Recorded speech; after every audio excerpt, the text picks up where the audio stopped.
starting a digital signage network or a large deployment of any type is to make sure they invest in a good quality product when it comes to hardware. Software is very important as well, but hardware really matters. And it matters because truck rolls, fixing things, going back on site because you had a cheap power supply or a hard drive that was, you got from a discount vendor, all of those things add up, and en masse can really destroy the return on investment that you make into a system.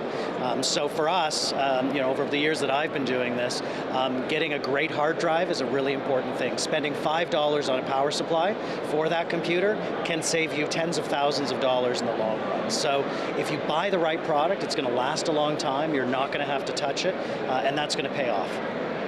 I think when it comes to digital signage content, the key is not underestimating the amount of investment you have to make over the long term. I think a lot of deployments go out with fantastic content on day one, and then day two looks fine, but by day three, the owner or operator of the network doesn't want to invest anymore. They think of it almost as a capital investment. I'm going to spend X dollars when it installs, just like I'm going to spend money on the screen, and then let it run.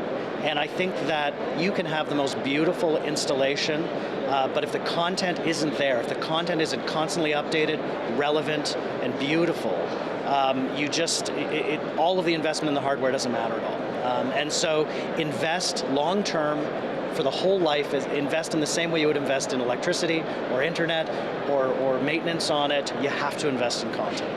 Digital out of home is challenging because of regulations. So when you're dealing with an outdoor product at the side of a highway, there's no movement allowed. There's a certain timing that the ads can change in. So it's very simple on that sense. But it's an interesting space because as programmatic comes in and as multi-platform advertising happens, you're seeing designers create ads that can be in an elevator screen that's 15 inches and can also be on the side of a road, which is 15 feet of physical size. And so having design done that can sort of cross all those different categories and then be served up programmatically without custom pieces for every different format, that is a new challenge that I think designers are still getting their head wrapped around. Finding the beautiful point between what works on a billboard and what works in a transit system. Well, Pattison's based in Canada, so most of our experience is with regulations in Canada, but every municipality, city to city has different regulations. So one city lets us have 10-second duration, the other says it has to be 6, some say it has to be 3. So maneuvering through all of those is difficult. Now they're all fairly consistent on no moving images, except in very, very specific areas. Sometimes in downtown areas like Las Vegas Strip, if you have a Times Square type of location, or we have an equivalent in Toronto called Dundas Square, those can have full motion video, but for the most part, it's very, very simple creative allowances when it comes to using video on outdoor products. I think one of the biggest challenges when it comes to digital signage these days is the fractured nature of the platforms that we're all on. So, there are dozens of different software platforms that people are on. There are different ad-serving platforms, and we're still, as an industry, trying to make all of those things work together. I think it's difficult, and it's at Pattison, the way we've handled it is we have a proprietary CMS platform that we've developed that we use across all of our products. But in many cases, you can't do that, and when you acquire a new product, we might buy a small operator who has 5 outdoor billboards. We bring on their technology and we bring on their platform, and at the moment we have to rip it out and replace it with our own because there isn't interoperability between the different platforms that ideally there would be. Equivalent of online, for example. A web page tends to work on your computer the same way it does on mine.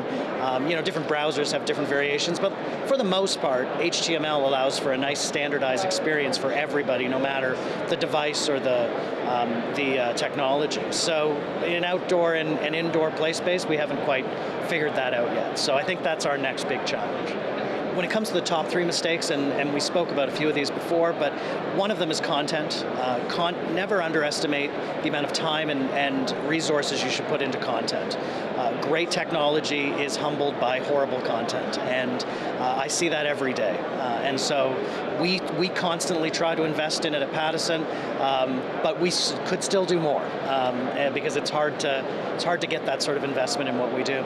I think another big problem when it comes down down to it is not having great support for the on-site, the truck roll repair problem-solving piece of it. Digital signage is an information technology deployment. It's 5,000 computers on 5,000 locations all over the place, indoor, outdoor, all various things, and you got to keep them running all the time.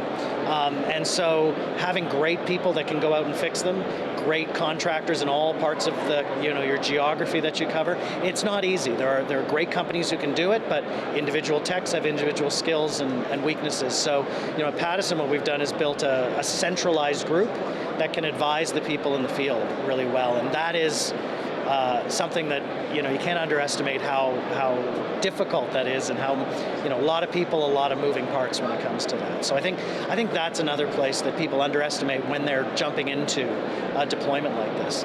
I think the third piece, which is sort of connected to that, is that although digital signage is a technology that is very simple, it's based on computers, it's based on networking, I don't think it's necessarily an IT product in a traditional sense.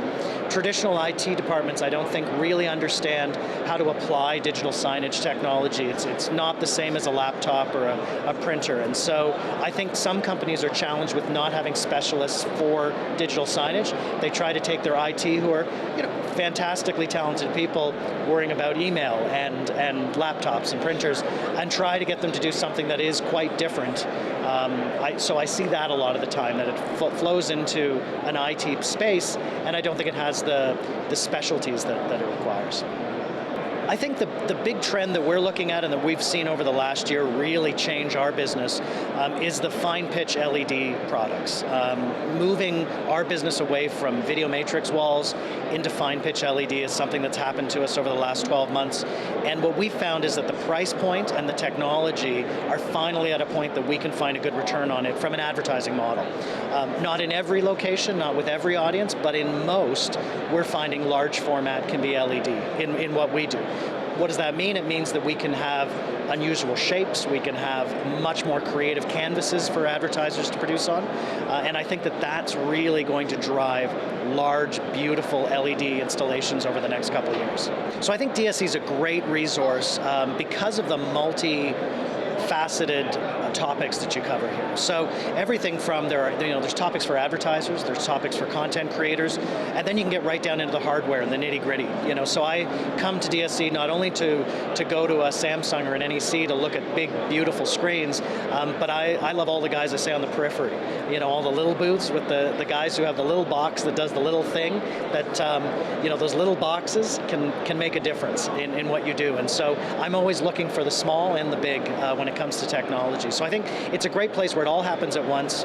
I think the networking opportunities are fantastic, and it really is the one place where the industry gathers. We're based in Toronto, and I'll say a lot of the vendors here are based in Toronto as well, but where do I see them every year? I see them in Las Vegas at DSE. I don't see them in Toronto, but here we get together for a meal or a drink and sit down and talk about business. So it's a great gathering point for that, and that's why we come back every year.